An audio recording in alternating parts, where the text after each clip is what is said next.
davanti all'ingresso del municipio, scritte con vernice nera sui muri: fora Bolsonaro. Sale la tensione ad Anguillara Veneta, dove lunedì il contestato presidente del Brasile riceverà la cittadinanza onoraria. Pronto il piano per la campagna per il vaccino anti-influenzale che in Veneto prenderà il via il 2 novembre. In campo anche i medici di base. Domani alle 15:30 a Rovigo il funerale congiunto dei 3 giovanissimi amici morti nel tragico schianto di Grignano Polesine. Sarà lutto cittadino, alla sera la fiaccolata degli amici. Ritrovate dalla polizia in Romania le 22 biciclette Pinarello rubate agli atleti azzurri al termine dei mondiali di ciclismo di Roubaix. Sospetto jihadista era stato arrestato a Meolo lo scorso giugno con 22 kg di droga. Ora la Guardia di Finanza ha scoperto un traffico internazionale con Belgio e Germania. Continua a far discutere l'immagine dei banchi a rotelle inutilizzati e gettati da un liceo veneziano. Lega e Fratelli d'Italia. L'ex ministro Azzolina chiarisca: faremo un esposto alla Corte dei Conti. Al via gli eventi per il centenario della sezione ANA di Treviso, pronti ad abbracciare le penne nere in sicurezza, dice il sindaco Conte. Stamane la partenza delle staffette, domani sera in diretta su Antenna 3 la notte dei cori tra le vie della città. Edizione regionale dei telegiornali di Antenna 3, buonasera e ben ritrovati. Apriamo dunque con il clima di tensione che si fa sempre più forte nel comune di Anguillara, dove è atteso l'arrivo lunedì del contestato presidente del Brasile Bolsonaro e lunedì appunto gli verrà conferita la cittadinanza onoraria. Questa mattina è stata imbrattata la sede del municipio. Secchiate di letame davanti all'ingresso, scritte con vernice nera sui muri. Il blitz in tarda mattinata al municipio di Anguillara Veneta, il comune padovano che lunedì conferirà la cittadinanza onoraria al presidente del Brasile Jair Bolsonaro. 5 persone incappucciate vestite con delle tute bianche hanno imbrattato la sede del comune scrivendo "fora Bolsonaro". L'azione è stata rivendicata sui social network dal gruppo antagonista Rise Up for Climate Justice. La figura di Bolsonaro rappresenta perfettamente il modello capitalista predatorio, distruttivo e colonialista contro cui lottiamo. Uno dei grandi potenti della terra, negazionista della crisi climatica e responsabile di aver distrutto 8.500 km quadrati di foresta amazzonica, si legge nella nota con cui il gruppo rivendica il blitz contro il comune di Anguillara. Cresce la tensione in vista dell'arrivo in Veneto di Bolsonaro, giunto in queste ore a Roma per partecipare al G20. Blindata anche Padova, città che il presidente brasiliano vuole visitare andando alla Basilica di Sant'Antonio. Imponente il dispositivo di sicurezza pensato da questura e prefettura. Abbiamo previsto quindi un servizio ravvicinato che integra quello di cui lui dispone naturalmente come Presidente di uno Stato e quindi questo lo faremo con i Carabinieri, con la Digos, insomma un servizio ravvicinato alla sua persona in tutti gli spostamenti. Sono previsti dei servizi poi di ordine pubblico vero e proprio per contrastare eventuali iniziative di protesta, eventuali gruppi che intendessero avvicinarsi agli obiettivi presso i quali si trova il Presidente. E poi c'è tutta una serie di attività che sono informative, che sono già partite, e ci sono attività specialistiche appunto degli antiterroristi. Gli uomini delle forze dell'ordine saranno presenti ad Anguillara, dove in mattinata è previsto un sit-in pacifico dei consiglieri comunali di opposizione, di ANPI, sindacati e PD. Massima allerta invece nel primo pomeriggio, sempre di lunedì, in Prato della Valle, dove si riuniranno centri sociali e forze di sinistra per contestare l'arrivo di Bolsonaro in città. Auguro che ci si limiti a manifestare il proprio pensiero di contrarietà alla visita del Presidente, ma non si degeneri in alcun modo, ma sono fiducioso in tal senso. Contrari alla visita di Bolsonaro le istituzioni, con la provincia che diserterà l'incontro, mentre sarà presente il consigliere leghista di Padova Alain Luciani.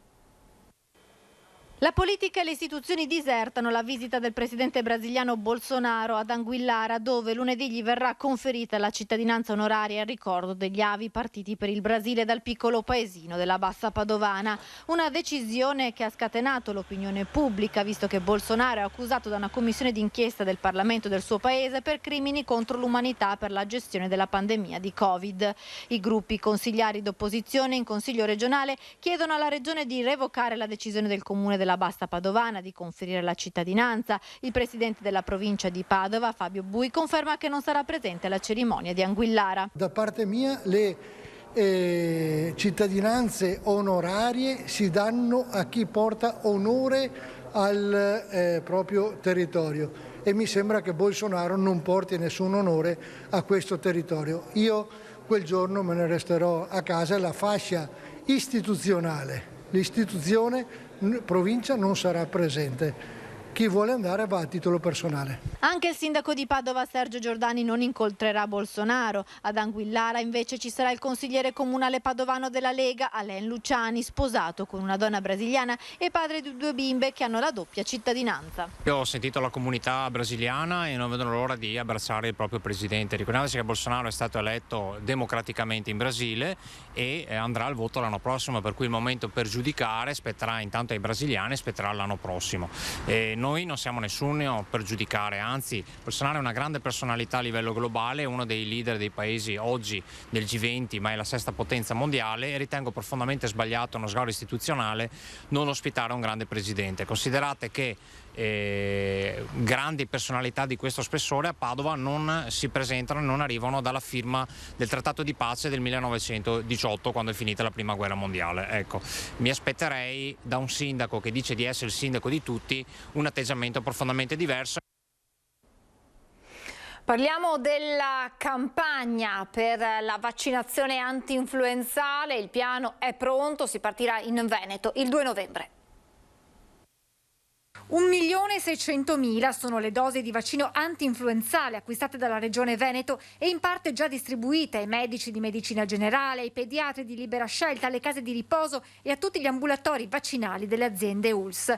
Il 2 novembre scatta in Veneto la campagna per il vaccino contro l'influenza stagionale, che come l'anno scorso con una pandemia ancora in atto è quanto mai fondamentale. Le persone sono le persone over 60 che quindi possono accedere gratuitamente al vaccino anti-influenzale, si possono rivolgere ai propri medici di medicina generale. Noi abbiamo già consegnato, le USL hanno già consegnato le dosi divise per ogni singola USL, però se qualcuno va all'interno dei nostri centri vaccinali, anche all'interno dei nostri centri vaccinali, chiedendo potrebbe fare anche l'anti-influenzale. Il vaccino contro l'influenza stagionale, sottolinea il Dipartimento di Prevenzione della Regione, è la forma più efficace di prevenzione dell'influenza, soprattutto per la cocircolazione con il Covid. La campagna ha lo scopo di proteggere i soggetti più fragili dalle complicanze, contenere gli accessi ai pronto soccorso, supportare la diagnosi differenziale e la conseguente gestione dei casi sospetti. Durante il periodo invernale i virus respiratori sono virus che sono diffusi e che quindi poi c'è una contagiosità molto alta. Con vaccino antinfluenzale, con la copertura per quanto riguarda il coronavirus, ma anche con l'utilizzo dei dispositivi, abbiamo visto l'anno scorso quanto la mascherina ci ha protetto anche dai mali di stagione. La cronaca, il sindaco di Rovigo, Edoardo Gaffeo, ha annunciato il lutto cittadino per sabato, quando si terranno i funerali dei 3 ragazzi morti nel tragico schianto dello scorso 27 ottobre. Per la giornata di domani ho proclamato il lutto cittadino come segnale concreto di vicinanza allo straziante dolore che ha investito queste famiglie per la perdita dei loro ragazzi. L'intera comunità si stringerà in un momento di preghiera, di ricordo. Siamo tutti assolutamente affranti per quello che è successo e dobbiamo tutti stringerci a queste famiglie che stanno vivendo questa situazione assolutamente drammatica. Sarà quindi lutto cittadino a Rovigo domani, giorno dei funerali di Marco Stocco, Filippo Bettarello e Michael Zanforlin, i 3 giovanissimi morti a bordo della Ford Ka scontratasi contro un albero lungo la provinciale 27 a Grignano Polesine lo scorso mercoledì. Una scelta, quella del sindaco Gaffeo, di vicinanza al dolore delle famiglie dei 3 ragazzi. Le esequie si terranno nella chiesa della Madonna Pellegrina e Sant'Ilario in Commenda. La cerimonia potrà essere seguita anche dal piazzale esterno. Alle 20, sempre domani, è prevista una fiaccolata organizzata da un gruppo di mamme e di amici dei 3 giovani morti. L'avvocato di Alberto Antonello ha già annunciato che farà ricorso in appello contro la sentenza di condanna ad 8 mesi per omicidio stradale per il 21enne di Castelfranco, che il 1° novembre 2019 era alla guida della sua auto uscita di strada a Musile di Piave dopo una notte di festa in discoteca a Jesolo. Un incidente che causò la morte della fidanzata 18enne Giulia Zandarin. Alberto, figlio del più noto Franco Antonello, fondatore dell'impresa sociale I Bambini delle Fate, conosciuto per i viaggi e il rapporto speciale con il primogenito Andrea, affetto da autismo, era senza patente con un tasso alcolico oltre i limiti di legge. Durante il processo è emerso che di quella notte ricordava solo di essere stato abbagliato dai fari di un'auto, circostanza che gli avrebbe fatto perdere il controllo dell'auto, poi uscita di strada. La procura aveva chiesto una condanna a 2 anni di carcere. Ritrovate in Romania dalla polizia le 22 bici Pinarello rubate pochi giorni fa a Roubaix. Sono state ritrovate in Romania le bici rubate alle squadre nazionali di pista lo scorso 23 ottobre a Roubaix. È stata la stessa federazione ad annunciare il ritrovamento sul suo sito. Un lieto fine in una vicenda iniziata la mattina del 23 ottobre, quando venne scoperto il furto di 20 biciclette Pinarello, di cui 15 da pista del valore di 50.000 euro l'una. Il colpo era stato messo a segno al termine dei mondiali di ciclismo su pista a Roubaix, per l'appunto, durante la notte da una banda che aveva scassinato il furgone sul quale erano state caricate le bici, comprese quelle di Filippo Ganna, Jonathan Milan e Francesco Lamon, vincitori della medaglia d'oro. Sin dalle prime indagini si era capito che il furto era opera di una banda di professionisti. L'epilogo della vicenda nel corso di un'operazione molto articolata della polizia di Vracea, che ha recuperato le 22 biciclette mentre i malviventi stavano tentando di venderne alcune. Nell'operazione sono state arrestate 20 persone. Ora si attende il ritorno nel nostro paese delle bici, rientro che verrà coordinato dalla polizia italiana. Sospetto jihadista era stato arrestato a Meolo lo scorso giugno con 22 kg di droga. Ora la Guardia di Finanza ha scoperto un traffico internazionale con Belgio e Germania. 620 kg di cocaina che probabilmente almeno in parte sarebbero giunti in Italia, sequestrate diverse tonnellate di sostanza da taglio e oltre 1 milione di euro in contanti. Più 60 arresti tra Belgio e Germania, per lo più di origine albanese e magrebina. Sono i numeri di un traffico internazionale di cocaina scoperto dalla Guardia di Finanza di Venezia nell'ambito di attività di indagine dirette dalla Procura della Repubblica, giunte in seguito all'arresto di un 41enne lo scorso giugno, fermato come sospetto jihadista al casello di Meolo Roncade e trovato con 22 kg di cocaina. L'arresto risale a parte Guardia di Finanza di Venezia a quest'estate. Da qui siamo partiti poi in collaborazione anche con le polizie belghe e tedesca, ma soprattutto con la supervisione di Eurojust e Europol, in coordinamento appunto con queste polizie europee, per disarticolare l'intera filiera criminale che vedeva la gestione di un ingente traffico di droga proveniente dal Sud America, che entrava in Europa per il tramite dei porti del Nord Europa, veniva gestita la logistica e anche la parte, diciamo, di confezionamento, di primario confezionamento nel Belgio, e poi giungeva tra gli altri anche in Italia, dove complessivamente sono stati sequestrati 170 kg di cocaina. Referenti dell'organizzazione transnazionale dalle indagini sarebbero 2 cittadini albanesi dimoranti a Bruxelles, che con l'ausilio di connazionali gestivano i traffici di droga destinati al mercato europeo in generale e anche al litorale veneziano in particolare. Spagna, Francia, Germania, ovviamente Italia, dove è stata sequestrata una quantità cospicua. Qui in Veneto il fermo è stato fatto in provincia di Venezia ed è presumibile che andasse, tra l'altro in periodo estivo, andasse a rifornire il litorale veneziano. Un lavoro svolto in sinergia tra forze di polizia grazie alla costituzione di una squadra investigativa comune. È come se un'unica polizia, a prescindere dalla bandiera, avesse lavorato in via unitaria, tant'è che anche il personale nostro della Guardia di Finanza di Venezia era presente alle operazioni in Germania e in Belgio. Restiamo a Venezia con la polemica scoppiata per i banchi a rotelle finiti al macero. Scoppia la polemica soprattutto contro l'ex ministro Azzolina. Un fallimento totale e uno spreco di denaro pubblico. Risponda l'ex ministro ai cittadini, sono le parole del deputato leghista Bazzaro. Ecco che fine hanno fatto i famigerati banchi a rotelle, voluti tra non poche polemiche dall'ex ministro Azzolina. Al macero. Ha fatto il giro dei social la foto dell'imbarcazione con circa 40 di questi banchi del liceo scientifico Benedetti in fondamenta a Santa Giustina a Venezia, rimasti in magazzino fino ad ora. Foto condivisa da molti esponenti politici, in primis il deputato leghista Bazzaro. L'ennesimo fallimento dell'ex, fortunatamente ex ministro Azzolina, 217 euro a banco, 95 milioni di euro di spesa per questi banchi a rotelle che nella maggior parte dei casi sono rimasti inutilizzati e che oggi addirittura vengono smaltiti e buttati al macero. Io credo che ci sia la necessità immediata che l'ex ministro risponda in Parlamento per le sue azioni, ma soprattutto ci spieghi se sia stato un danno erariale, cioè se i contribuenti italiani hanno speso soldi inutilmente. Banchi che tra l'altro risultano oltretutto anche scomodi per gli studenti. Non solo scomodi e quindi spesso inutilizzati negli istituti scolastici, ma addirittura c'era la problematica relativa allo stato ignifugo di questi banchi con il rischio che prendessero fuoco. Insomma, un fallimento totale. Anche Fratelli d'Italia ha detto la sua. Quella foto è la testimonianza di un fallimento e di un danno per le casse dello Stato, il commento del consigliere regionale Speranzon. Mentre l'assessore comunale Boraso ha annunciato un esposto alla Corte dei Conti e non è l'unico. Andremo anche avanti fino alla Corte dei Conti per appurare eventuali danni erariali commessi nei confronti dei cittadini italiani. Banchi gettati insieme a centinaia di lotti di mascherine inutilizzabili. Oggi, a 1 anno e mezzo di distanza, vediamo i costi e soprattutto la gestione fallimentare che queste persone hanno attuato durante la pandemia Covid. Quello che chiediamo è chiarezza e soprattutto che se c'è stato un danno a scapito dei contribuenti e del portafoglio degli italiani, qualcuno ne risponda politicamente. E mentre la dirigente scolastica del liceo non parla, lo fa la ditta incaricata allo smaltimento. La scuola ha tentato di regalare questi banchi a vari enti, hanno detto, ma nessuno li ha voluti.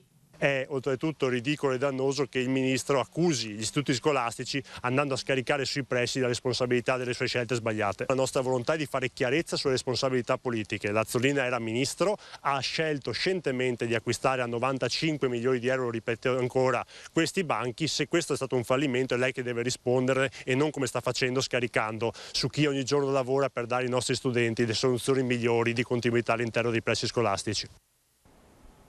È il momento di fermarci per qualche istante di pubblicità, tra poco.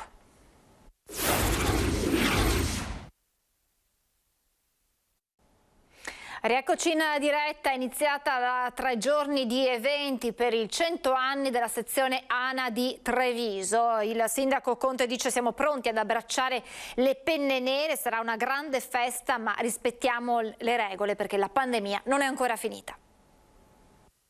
L'invito che faccio alla comunità è quello proprio di venire in città sabato e anche domenica che ci sarà la sfilata, proprio per applaudirli, ringraziarli, portar loro dei sorrisi e degli abbracci che vogliono essere poi quella benzina che è fondamentale per loro per continuare a svolgere tutti quei servizi che oggi svolgono nel migliore dei modi. Non ha dubbi il sindaco Mario Conte, quello di Treviso Gli Alpini sarà un abbraccio corale trattenuto per troppo tempo, soprattutto nei mesi più duri della pandemia, con l'annullamento e il rinvio di ben 2 adunate nazionali. Che festa sia quindi, ma con tutte le precauzioni del caso. C'è anche voglia di festeggiare, ovviamente lo dobbiamo fare con testa. Dobbiamo seguire quelle che sono le indicazioni che ci arrivano dal Ministero, quindi non dimentichiamoci che stiamo ancora convivendo con il virus, però possiamo lasciarci andare magari a un bicchiere in più in compagnia degli alpini. Eppure i brindisi, e se ne prevedono molti, saranno sicuri soprattutto nel corso dell'attesissima Notte Bianca Alpina, con i negozi aperti e cori in ogni angolo della città. Ho da poco firmato anche quell'ordinanza, come faccio sempre in occasione dei grandi eventi, dove verrà vietata l'utilizzo di bicchieri e bottiglie di vetro fuori dagli spazi consentiti agli esercizi commerciali. Ma i fronti sono tanti, compresa la gestione coordinata degli eventi in programma per domenica. Alle 16 a Santa Maria dei Battuti il sit-in del coordinamento LGBTE di Treviso dopo l'affossamento del DDL Zan. Dalle 15 alle 18 la manifestazione statica dei No Green Pass al bastione di San Marco. Le parole d'ordine per il primo cittadino sono due: inclusione e legalità. Rispetto sempre le piazze, quindi è giusto che loro continuino a manifestare quello che è il loro pensiero. Questa volta siamo riusciti a fare in modo che non ci siano sovrapposizioni di manifestazioni, proprio nel rispetto di tutti. E la 3 giorni è iniziata con la partenza delle prime staffette a partire da quella da Cimagrappa.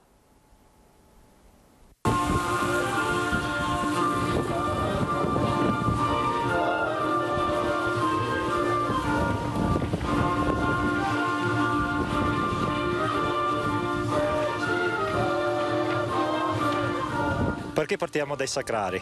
Perché è simbolo della nostra storia, della nostra comunità, e qui oltre 100 anni fa hanno combattuto per liberare l'Italia.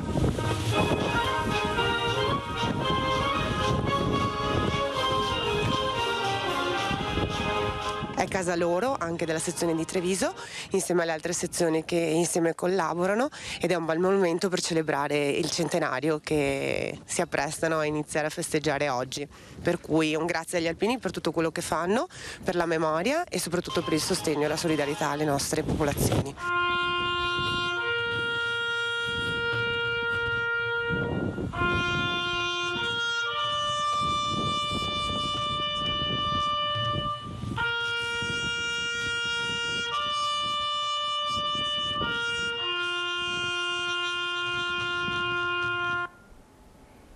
E domani sera dalle 20 seguiremo la grande serata dei cori alpini nelle principali piazze di Treviso, e poi domenica 31 ottobre il gran finale dalle 7:50 del mattino, la lunga diretta dello sfilamento delle penne nere, la messa celebrata dal vescovo Michele Tomasi e lo scoprimento della targa del centenario in piazza Borsa. Naturalmente tutto questo su Antenna 3.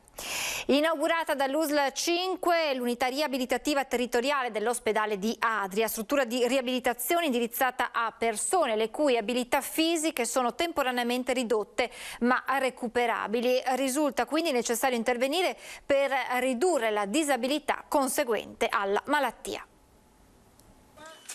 Cure intermedie e personalizzate, inaugurata all'ospedale di Adria l'unità riabilitativa territoriale, una struttura per le cure intermedie dedicata a pazienti che sono stabilizzati dal punto di vista clinico, che richiedono un'assistenza residenziale con percorsi riabilitativi. Si tratta di 14 posti di unità riabilitativa territoriale, che sono le cosiddette strutture intermedie che il Veneto aveva pensato molto tempo fa nel piano sociosanitario 2012-2018 e poi nelle schede ospedaliere 2019, che sono quei reparti di collegamento post degenza acuta. La persona non rientra subito al proprio domicilio, deve essere assistita, in questo caso c'è anche un recupero funzionale che può essere ortopedico, cardiologico, e quindi ci sono questi reparti dedicati in cui fa un'attività di un certo tipo e poi può permettere quindi questo il rientro al domicilio, quindi anche attrezzare il domicilio se si tratta di disabilità o quant'altro, oppure accedere a una struttura protetta del territorio. L'assistenza all'interno della struttura è garantita da un'equipe composta da medici, fisiatri, infermieri, operatori sociosanitari, fisioterapisti, logopedisti. L'attivazione dell'URT rappresenta un ulteriore passo avanti per la sanità territoriale. Ulteriore tassello, un ulteriore passo, come diciamo noi, verso il completamento di quella che è la programmazione autoregionale. Con l'attivazione di questa unità operativa territoriale, infatti, andiamo a completare la programmazione del 2019, andiamo a completare soprattutto l'offerta per quanto riguarda le strutture intermedie, in quanto l'unità riabilitativa territoriale si aggiunge all'hospice già esistente e all'ospedale di comunità già esistenti. Unità riabilitativa che svolge un'importante funzione di raccordo tra ospedale e territorio in percorsi di continuità assistenziale. È un servizio molto importante per il cittadino, è un servizio intermedio, spesso trascurato ma importantissimo, che dà sollievo alle famiglie che ne hanno necessità. Siamo in chiusura, vi lascio come sempre alle previsioni del tempo. Grazie per averci seguito e buona serata.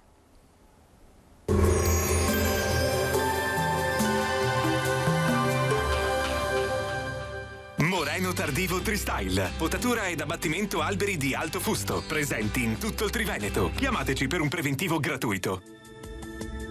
Benvenuti al Meteo.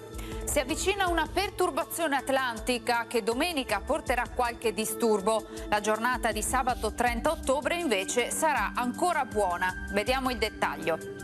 Sul Veneto pressione atmosferica in calo che comunque per ora non pregiudicherà l'andamento del tempo. Infatti avremo un ampio soleggiamento e un cielo poco nuvoloso con qualche addensamento, ma in genere senza precipitazioni nelle ore diurne. Nella notte tra sabato e domenica prime piogge.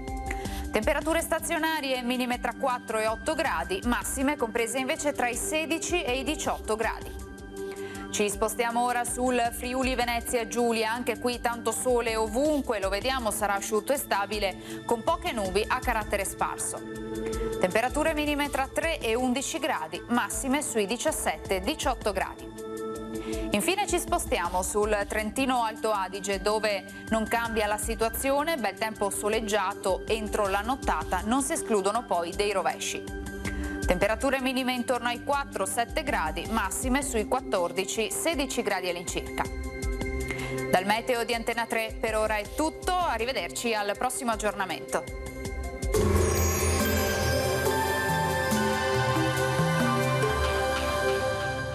Moreno Tardivo Tristyle, potatura ed abbattimento alberi di alto fusto, presenti in tutto il Triveneto. Chiamateci per un preventivo gratuito.